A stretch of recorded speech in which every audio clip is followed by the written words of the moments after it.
7 inches. It's girthy. Why make your own pad?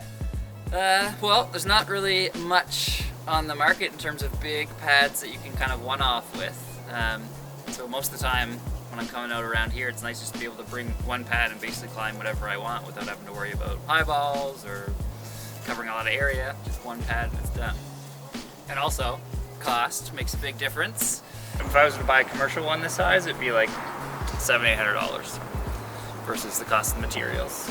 And you just found an old mattress, bigger than my bed at home. Yeah, it's a fun project too, learning. Now I'm a amateur seamstress. The beginner's guide from zero to a bouldering pad. That's what we're gonna do today. Today we're going to craft an ultra robust highball climbing pad. So grab your materials and let's dive into creating the best highball pad you'll ever own. You'll need a large piece of 1000D Cordura Nylon. You can calculate the necessary fabric according to the formula that's on your screen, as well as heavy-duty sewing thread, for example Tex 90, a suitable needle, a number 18 or number 20. Basting tape is highly suggested, 3/8 inch, scissors or ideally a hot knife, a sewing machine, a 1 meter ruler, tape measure, fabric pen or pencil, and a spacious working area. Step 1. Preparing the fabric. First, lay your Cordura Nylon on a large, flat surface. Smooth out the fabric and use weights to hold down the corners if necessary. Measure your fabric according to the pad's dimensions. Mark the length and width with your fabric pencil. Then, cut the fabric using a hot knife or scissors for precision. Step 2. Preparing the sewing machine. Any sewing machine will do. I've worked with basic ones and they're just fine. Thread your machine. The crucial part is getting the tension right. Test on a scrap of fabric that you'll be using for the project. You'll want the knots right in the middle of the layers. If they're off, adjust your tension and test again. Check out Sailright's tutorial for an in-depth guide. Same thing. Okay, 1 knot, and I can kind of see the knots now. So we were probably very close. Right, and 1 knot, yeah, perfect. We nailed it. Alrighty, ready to sew. Step 3, sewing the Velcro. Before the side seams, let's attach the Velcro. Cut it to your pad's width minus 2 inches. Apply basting tape to your fabric's end. On the inside flap, attach the Velcro right up to the edge, sewing all 4 sides.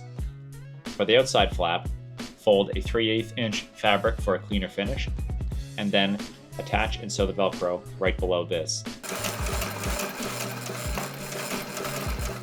Step 4. Prep your hardware. D-rings add functionality for closure and adjustments of the landing zone. Attach heavy-duty 2-inch D-rings to short pieces of 2-inch webbing. We'll be sewing these into the seams near the 4 corners, ensuring they're well placed for easy handling. Step 5. Prepping the sides. Smooth out your fabric and fold it with the good side in. Mark a 1-inch seam allowance down both sides.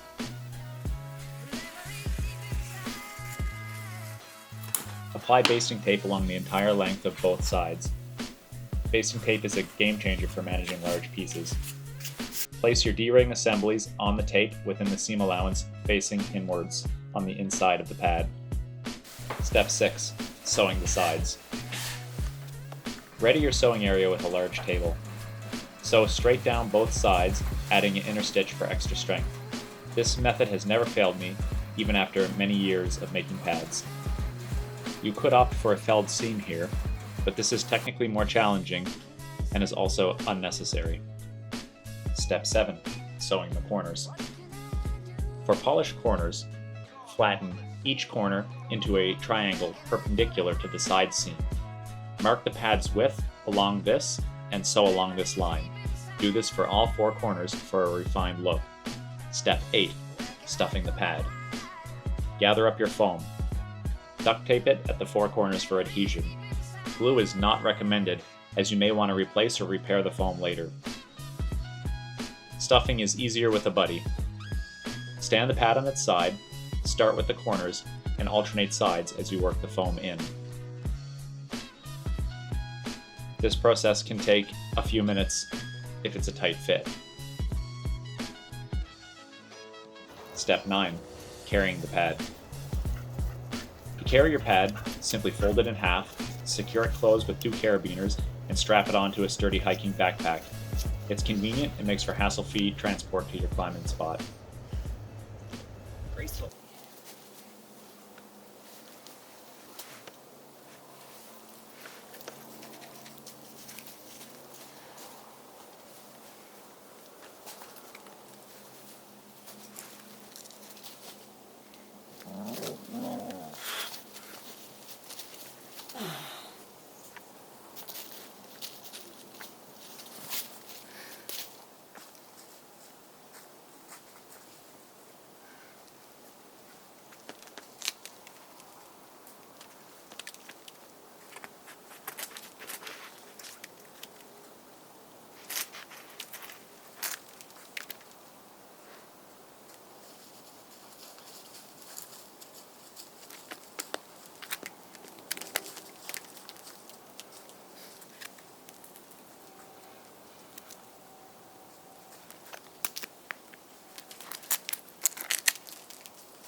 You look like Daniel Woods on Sleepwalker.